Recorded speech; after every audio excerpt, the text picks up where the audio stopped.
Buod ng nobela. Ang kwentong ito ay naganap sa modernong China. Gayunpaman, gaano man kalaki ang pagbabago, sa kaibuturan ng lipunan, mayroong isang lihim na mundo ng mga sindikato at nakatagong paksayon. Si Yang Chen, isang nagtapos mula sa Harvard na matatas sa Ingles, Pranses, Italyano, at Aleman upang maglista ng ilan. Siya rin ay may kakayahang makipaglaban at maraming praktikal na kasanayan. Ngunit pinili niyang pumunta sa mga lansangan upang magbenta ng pritong tuhog ng tupa para mabuhay. Si Lin Ruoxi ay ang CEO ng isang multi-billion-dollar na kumpanya, Yulei International.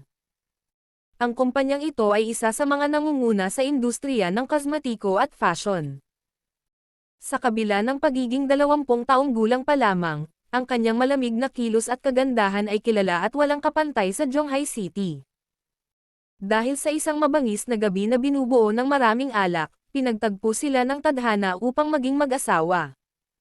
And with that, magsisimula na ang kwento. Paglalarawan mula sa novel updates. Mga detalye.